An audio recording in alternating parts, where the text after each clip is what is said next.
श्रीनर्मदाष्टकम्। सबिन्दुसिन्धुसुस्खलत्तरङ्गभङ्गरञ्जितं द्विषस्सु पापजातजातकारिवारिसंयुतं कृतान्तदूतकालभूत भीतिहारिवर्मदे त्वदीयपादपङ्कजं नमामि देवि नर्मदे। त्वदम्बुलीनदीनमीनदिव्यसम्प्रदायकं कलोमलोघभारहारि सर्वतीर्थनायकं सुमस्य कच्छनक्रचक्रचक्रवाक नर्मदे त्वदीयपादपङ्कजं नमामि देवि नर्मदे। महागभीरनीरपूरपापधूत भूतलं ध्वनत्समस्तपातकारिदारितापदाचलं जगल्लये महाभये मृकुण्डुसूनुहर्म्यदे त्वदीयपादपङ्कजं नमामि देवि नर्मदे।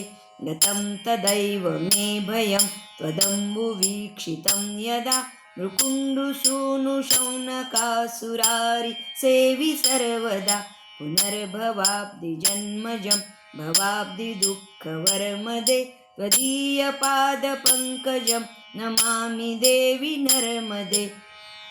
अलक्षलक्षकिन्नरामरासुरादिपूजितं सुलक्षनीरतीरधीर पक्षिलक्षपूजितं वसिष्ठशिष्टपिप्पलादि कर्दमादिशर्मदे त्वदीयपादपङ्कजं नमामि देवि नर्मदे।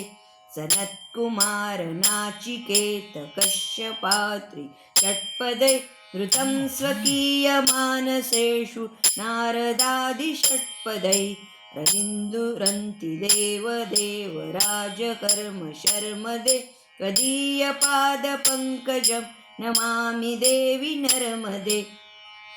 अलक्षलक्षलक्षपापलक्षसार सायुधं ततस्तु जीवजन्तुतन्तुभुक्तिमुक्तिदायकं विरञ्चि विष्णुशङ्करस्वकीयधाम वर्मदे त्वदीयपादपङ्कजं नमामि देवि नर्मदे।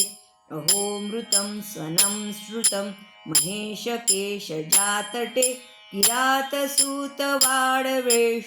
पण्डिते शठे नटे दुरन्तपापतापहारि सर्वजन्तुशर्मदे त्वदीयपादपङ्कजं नमामि देवि नर्मदे।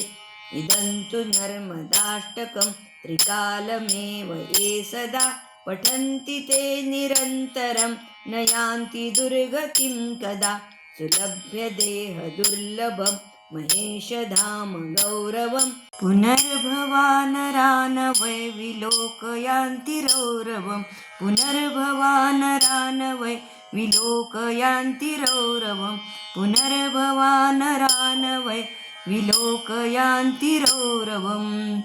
इति श्रीनर्मदाष्टकं सम्पूर्णम्।